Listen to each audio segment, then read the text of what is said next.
Before we leave more, I want to tie it in with some wider issues in philosophy and then come back to Descartes and say how it relates to Descartes. Uh, now, the thing is that philosophers say they can prove a lot of very strange things. And I want to emphasize that every one of these examples comes from a real philosopher, from Eastern or Western philosophy. So some philosophers say they can prove that only minds exist. There aren't anything but minds and their ideas. Huh?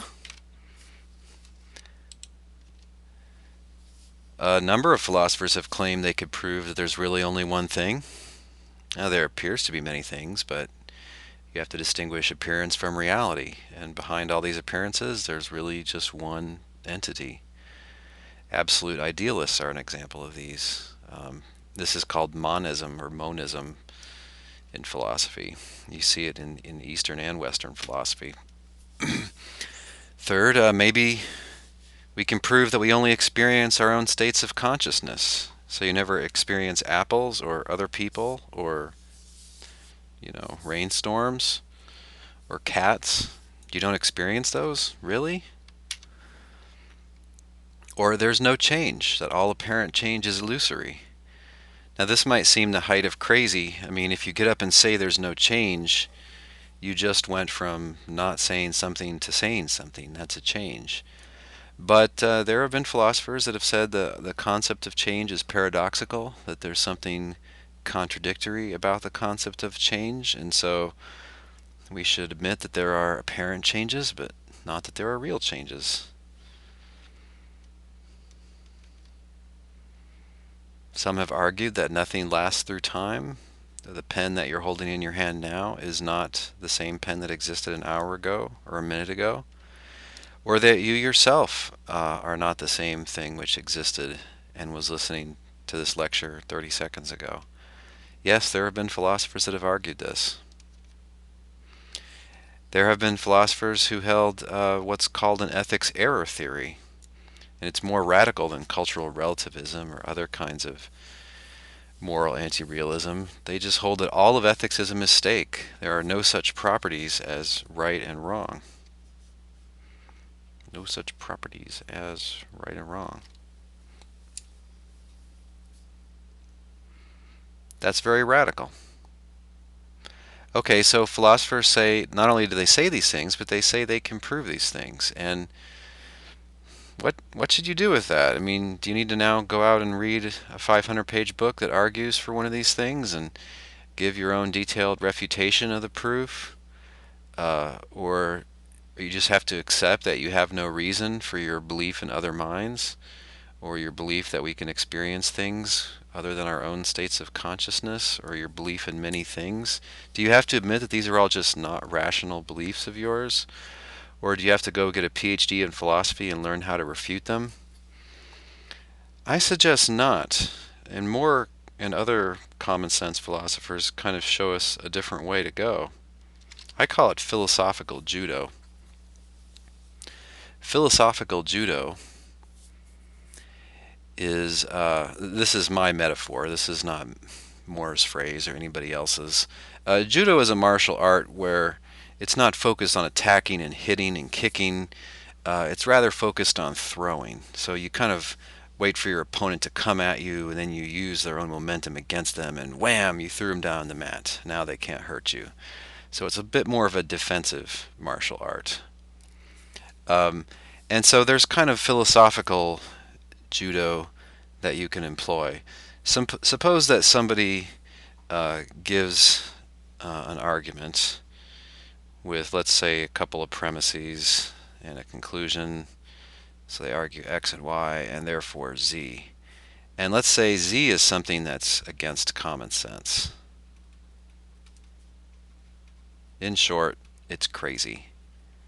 Z is something like there's only one thing, or nothing ever changes, or nothing is right and nothing's wrong.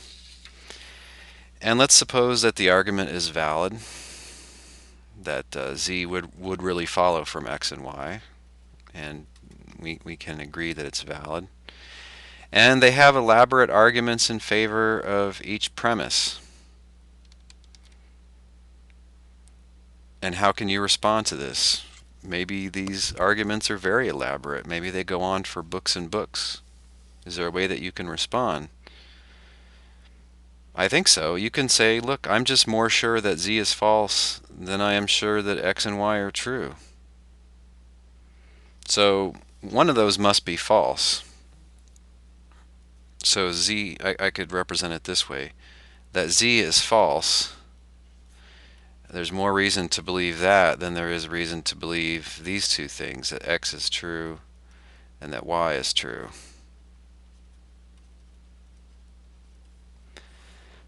So, therefore, at least one of X and Y must be false. Which one? Maybe we don't know. What do we say to all these elaborate arguments in favor of X and Y? I don't know. I mean, they must go wrong somewhere. They must not be sound and cogent arguments. They must not be sound, otherwise X and Y would both be true. But since we know that Z is false, we know that it can't be that both X and Y are true. It has to be at least one is false. Maybe both of them are false. So this is an interesting kind of move, and you shouldn't overreact when somebody says they can prove something really radical. You can say, look, I have a lot of reason to believe that the conclusion's false. And don't I have more reason to believe that than to believe that your arguments are sound? So I just wanted to mention a couple other famous common sense philosophers. There was an early modern philosopher that lived a couple generations after Descartes, and he was a Scottish philosopher named Thomas Reid. His years are 1710 to 1796. And he argued that there are such things as, he called them, first principles. These are things which, given the way that human beings are put together, all normal adult human beings know them to be true, and yet we can't prove them. But if a skeptic challenges a first principle, you don't really need to argue with them, because these are things which we just by nature know. So it's a first principle that there are other minds. If you see a sad look on my face, you form the belief that Dale is sad. Is it possible that I'm just a robot that makes faces and there's no inner life to me? There's no consciousness? I'm just pulling a frown because I've been programmed to do that? Well, yeah, it's possible, but still, you know that I'm sad. My frowny face is a natural sign that I'm feeling bad. And human beings are just built to be able to read those natural signs, so to speak. So Reid has an elaborate epistemology on which there are many things that we know, but not on the basis of other beliefs. We don't need to argue for them or even really defend them necessarily. Another well-known philosopher who lived after More is the present-day philosopher Alvin Plantinga, retired from the University of Notre Dame. And he calls a certain group of beliefs properly basic. So they're basic beliefs in the sense that they're not formed on the basis of some other belief. We just find ourselves with the beliefs. We don't reason our way to them on the basis of something else. And they're properly basic. They're beliefs that we ought to have. By our design plan, we just ought to have these beliefs in the circumstances that we're in. So if you're standing in front of a tree in broad daylight and your eyes are open and your eyes are functioning correctly, you will form the belief that there is a tree in front of you. And Plantinga would say that's a properly basic belief. But there are lots of properly basic beliefs, he says, and all of these are types of beliefs that we can know without being able to prove and without being able to argue for. Memory beliefs are properly basic. A memory is not infallible, but it's generally reliable when it comes to things that happened not too long ago or that are particularly vivid memories. Beliefs based on perception, like the example I just gave, those can be properly basic. Beliefs based on inner consciousness, just awareness of what's going on in our own mind. Descartes would agree with that. Our intuitions about necessary truths. Our belief in other minds.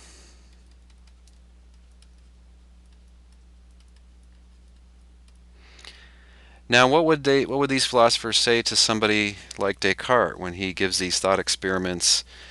Couldn't we be built such that when we have these intuitions, which make us feel completely sure that something's true, like 1 + 1 is 2, or if something's a triangle then it has 3 sides? Uh, what about the possibility that we're built to have false feelings like that? That our intuitions can feel that way even when the thing in question is false? What would they say about that? Well, they would say that knowledge doesn't require certainty.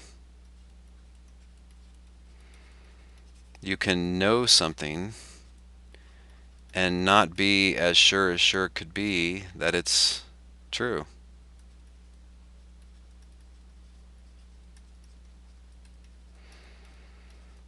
Knowledge may require having a fairly firm belief, but it doesn't require certainty. So, go back to my tree example.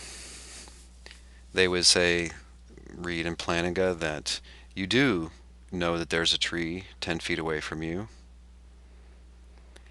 It's not a mere belief that you have no evidence for. You do have evidence for it.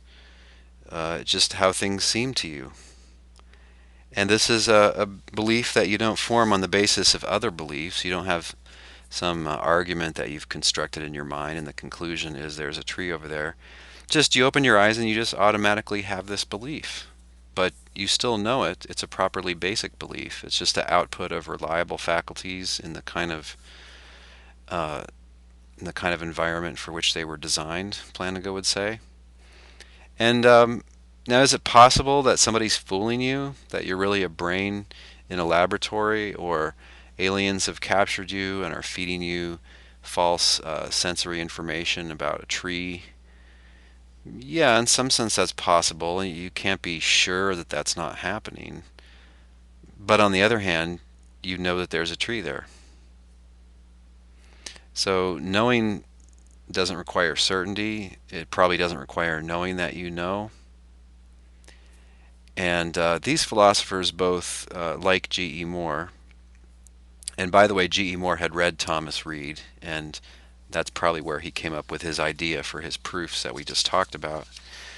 These philosophers say that you should try to, in philosophy, build on top of common sense and extend it and improve it, and that you don't have to be too worried by radical conclusions that go against common sense. Both of them, Reid and Plantinga, would also add that Descartes tries to build back human knowledge on too narrow a foundation. This one thing that we know, that I exist, and they would agree with that we do know that. You can't get from I exist to being able, you can't deduce from that God exists, or you can't deduce from that you can trust your memory or trust your senses. That just doesn't work. That's a case of what Plantinga would call inner consciousness. Reid would say it's a first principle that I exist.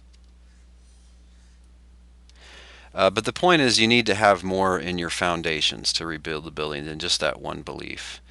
And it turns out that at the bottom level of epistemology, there are hundreds or thousands of beliefs that we find ourselves with and we didn't argue for, but they're reasonable beliefs, and they're beliefs which are accompanied by evidence, and arguably we know these things, even though we're not certain about them.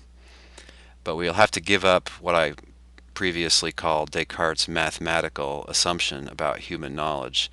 It's not the case that everything we know is either a self-evident axiom or something which is deduced from only self-evident axioms, because we know things like I'm feeling pain now, and 1 plus 1 is 2, and that person over there feels bad. So those are some interesting lessons that we can draw from more.